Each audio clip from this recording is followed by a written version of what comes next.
with all the other members of our close-knit family, they are my and Shirley's most precious possessions. And I know that's how you feel about your family also. Like you, I think of their future, the promises and the perils they will face. Like you, I believe that the next 4 years will determine what kind of world they will grow up in. And like you, I ask, which leader is it today that has the vision, the willpower, and yes, the backbone to best protect my family? The clear answer to that question has placed me in this hall with you tonight, for my family is more important than my party.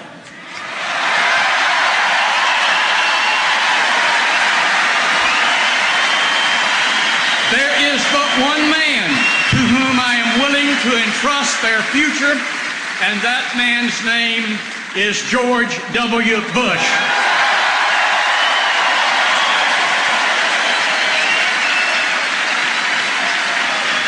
In the summer of 1940, I was an 8-year-old boy living in a remote little Appalachian valley.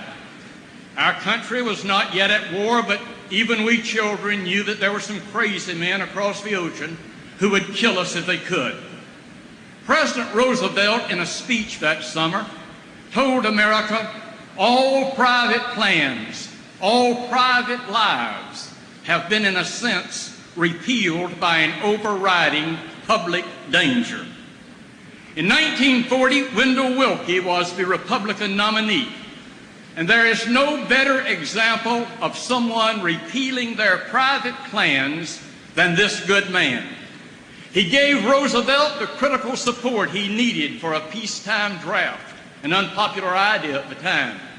And he made it clear that he would rather lose the election than make national security a partisan campaign issue.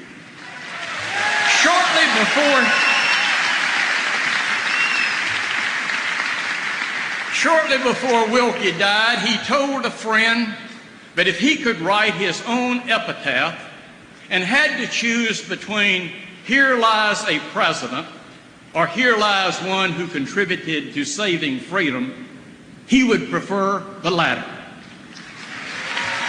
Where are such statesmen today? Where is the bipartisanship in this country when we need it most?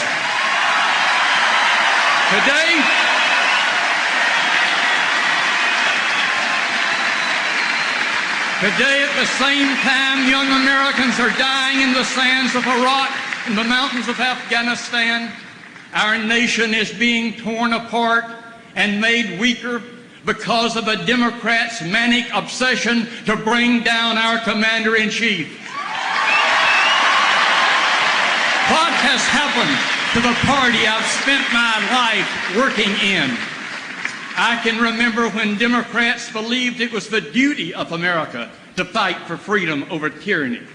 It was Democratic President Harry Truman who pushed the Red Army out of Iran, who came to the aid of Greece when communists threatened to overthrow it, who stared down the Soviet blockade of West Berlin by flying in supplies and saving the city. Time after time in our history, in the face of great danger, Democrats and Republicans worked together to ensure that freedom would not falter. But not today. Motivated more by partisan politics than by national security, today's Democratic leaders see America as an occupier, not a liberator. And nothing makes this Marine madder than someone calling American troops occupiers rather than liberators.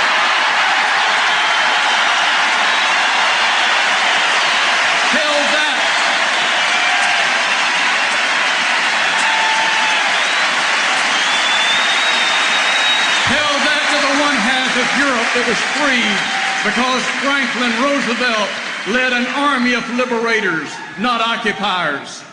Tell that to the lower half of the Korean Peninsula that is free because Dwight Eisenhower commanded an army of liberators, not occupiers.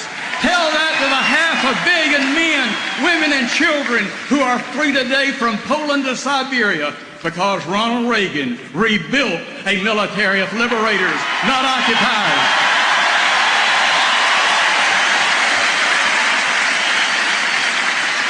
Never in the history of the world has any soldier sacrificed more for the freedom and liberty of total strangers than the American soldier.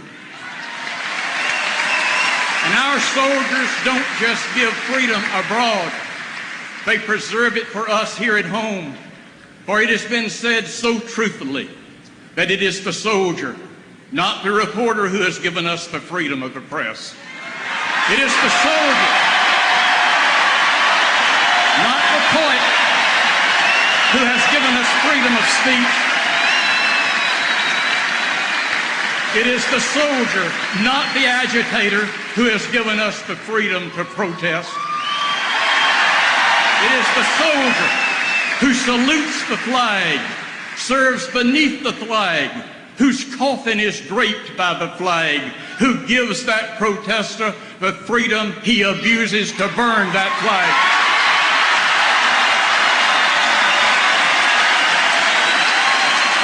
No one should dare to even think about being the commander-in-chief of this country if he doesn't believe with all his heart that our soldiers are liberators abroad and defenders of freedom at home.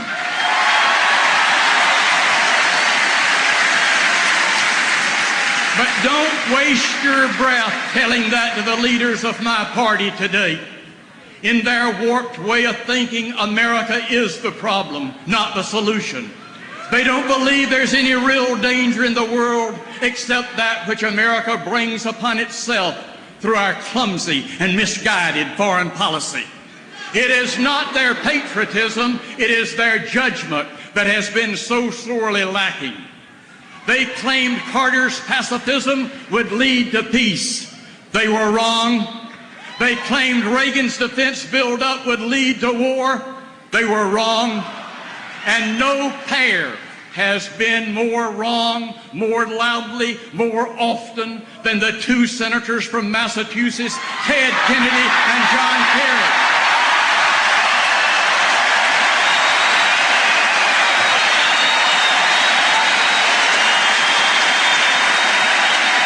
Together, Kennedy and Kerry have opposed the very weapons systems that won the Cold War and that are now winning the war on terror. Listing all the weapons systems that Senator Kerry tried his best to shut down sounds like an auctioneer selling off our national security. But Americans need to know the facts. The B-1 bomber that Senator Kerry opposed dropped 40% of the bombs in the first 6 months of enduring freedom.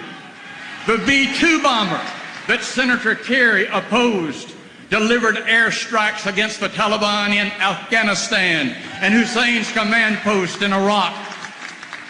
The F-14A Tomcats that Senator Kerry opposed shot down Gaddafi's Libyan MiGs over the Gulf of Sidra. The modernized F-14D that Senator Kerry opposed delivered missile strikes against Tora Bora.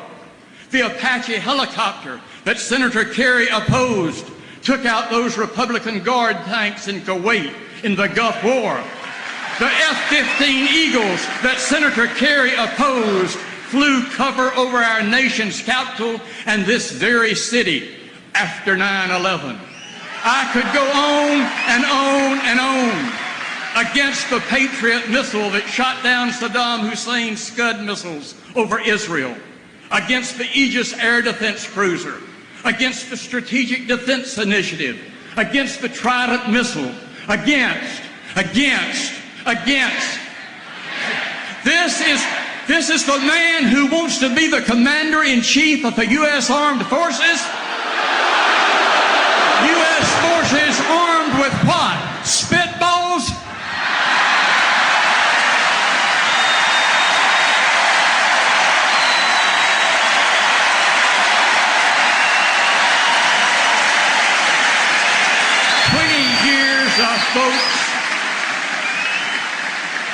20 years of votes can tell you much more about a man than 20 weeks of campaign rhetoric.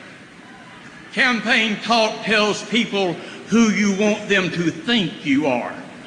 How you vote tells people who you really are deep inside.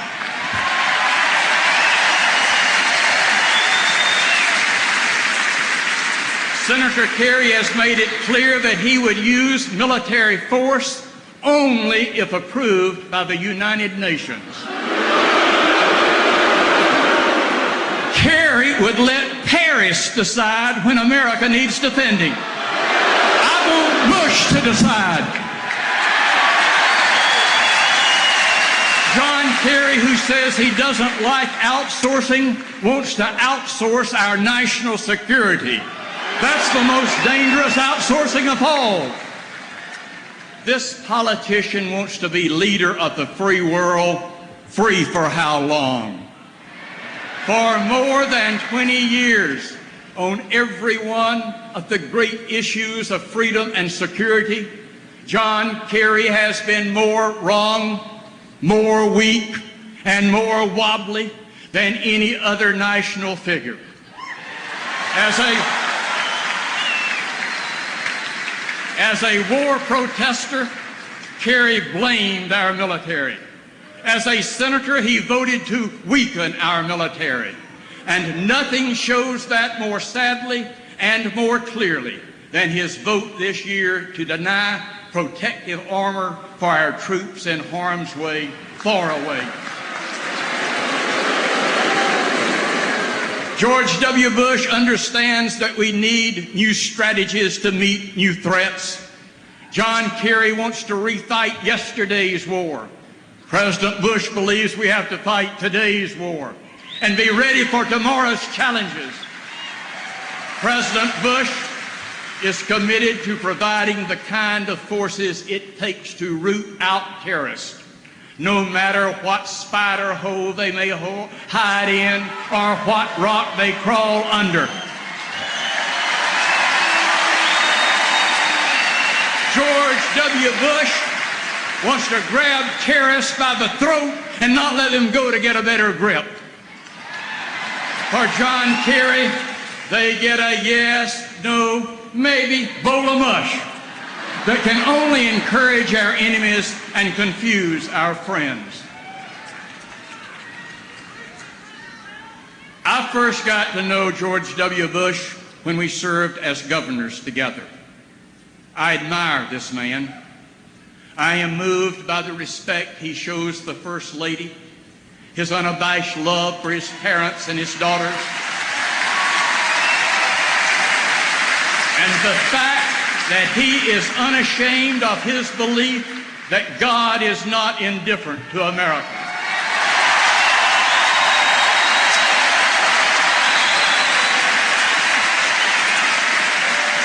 I can identify with someone who has lived that line in Amazing Grace, was blind but now I see, and I like the fact that he's the same man on Saturday night that he is on Sunday morning.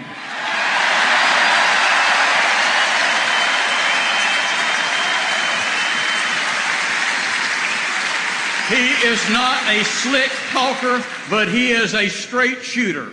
And where I come from, deeds mean a lot more than words.